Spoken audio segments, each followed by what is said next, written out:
Hi everyone, it's Kim. I wanted to let you all know what's been going on because I have not had time to make and edit videos. It's just been too hectic around here. And I thought I'd start out with my girl Ziva here. Just yesterday I had her into the vet. She had to have some dental work done.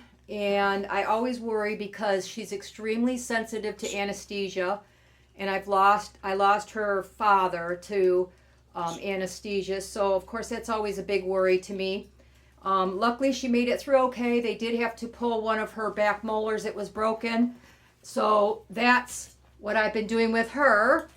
Let me grab another one because there's been so much going on I can't even mention it here in one time. So this is my sweet little Zoe. She's going to be 16 years old in just a couple of months. She's been through so much in her little life. She's the strongest dog I have ever known, and the vets are just flabbergasted that she's still around. In the last 6 years, she's been in stage 4 heart failure. She has had a bout of whipworms that almost killed her. She almost bled to death from those. She's had pancreatitis 3 times, which caused her to go into kidney failure. On top of the heart failure, some of the medications can induce kidney failure, so her kidneys were already not great to begin with. But with the pancreatitis, she gets very dehydrated because she won't eat or drink anything. She had a bout in January, and I know what caused that. That was from some dog treats that were too high in fat. I was trying to give the dogs, it's one of the chewing sticks that's supposed to last all day, and she kept picking up one of the other dog's treats and had too many over the course of 2 days and put her into pancreatitis, and she became very dehydrated then. She got some fluids, IV fluids. Well, I should say they're through an IV bag, but they go under the skin so they could slowly be absorbed so they don't overwhelm the heart and the kidneys. And she did okay until a couple of weeks ago, and she didn't appear to be that sick. She just kind of wasn't eating much, but she was, still going outside to the bathroom and things like that. Well, she kind of declined pretty quick, so I took her to the vet, had some labs done. Her kidney values were so high, they didn't even register anymore. So we thought that, and she had pancreatitis again. So, once a dog has pancreatitis, it's very common for them to get it again. We were discussing whether we should euthanize her, but since she's been through this pancreatitis with the kidney failure before, I decided to give her a couple of days on the fluids again.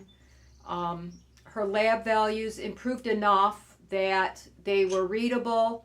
They were a little higher than her normal baseline, but they're still on the high side. So right now, I'm just doing anything I can to make her comfortable. We don't know if she's going to make it to her 16th birthday, but right now she's not in any pain. She is getting very, very spoiled. She doesn't have any appetite, although I'm giving her some medication that it's supposed to stimulate her appetite. She's just not wanting to eat a lot, so I'm just giving her whatever she wants. It just has to be low fat at this point. I don't care if it's chicken or she wants cat food sometimes. I give her cat food. There's special diet dog food I give her. It's like $6 a can. It takes her 4 days to eat that one can. So I just give her whatever she'll eat. She's drinking plenty of water. She is getting kind of weak, but we decided to wait and see, and when she's done, she'll let me know, because like I said, she's such a strong dog. She's had such a fight and a will to live that's been unbelievable. So we're going to give her what time she has left. And then my third dog and my final dog. Now, let me tell you, Zoe is going to be 16 in August. Ziva, the first dog I showed you, she just turned 14. And then I'm going to go grab Maya, and I'll tell you what's been going on with her. Okay, this is my sweet little girl, Maya. Maya is 12. She'll be 13 in a couple of months. Maya has had hearing loss, and it's been getting worse. I think she's pretty much lost her hearing over the last 3-4 months.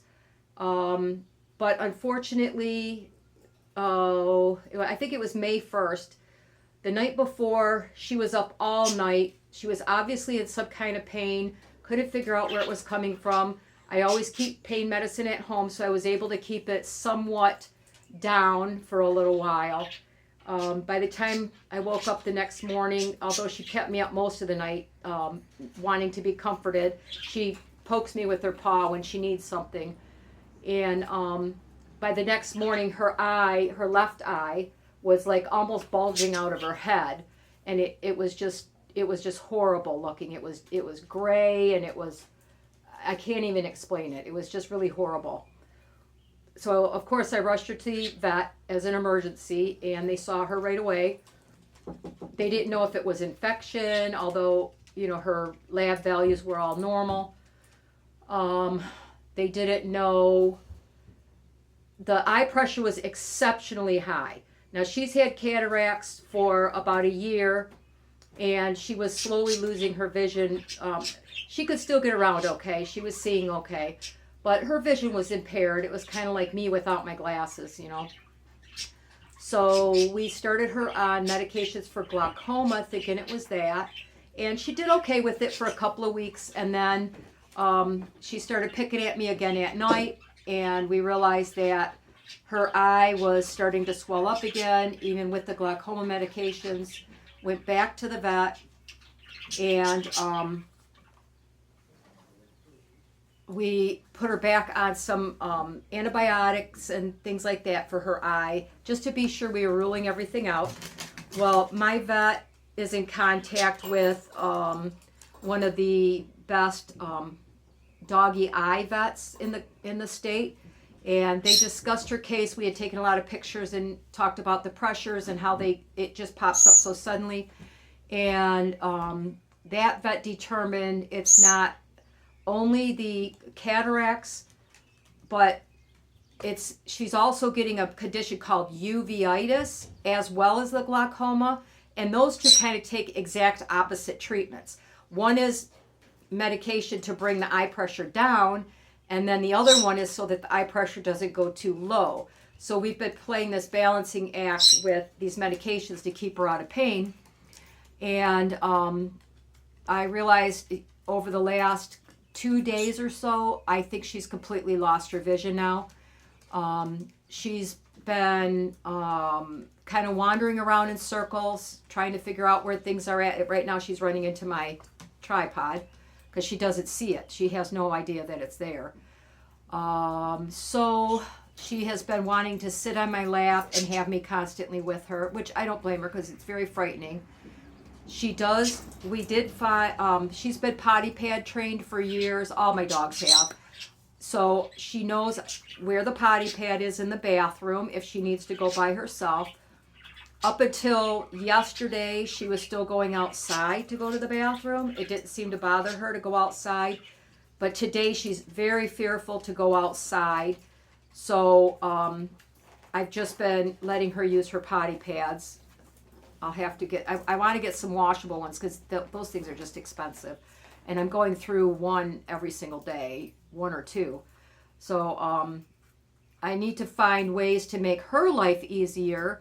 So I've done a little research, and we're going to start doing some scent training. She knows the house well. She could get from my bedroom through the living room into the kitchen. She could find her water bowl. The food I do have to place in front of her, because I got to jump back to Ziva real quick here. Ziva's always been an anxious, kind of very reactive dog, meaning that if other dogs get in her personal space, she feels the need to defend herself. And with Maya not seeing well, and this has been going on now since the beginning of the year, where her vision has been going down, down, down, and then all of a sudden she got that eye problem and it dropped significantly, and now I'm pretty sure she's blind.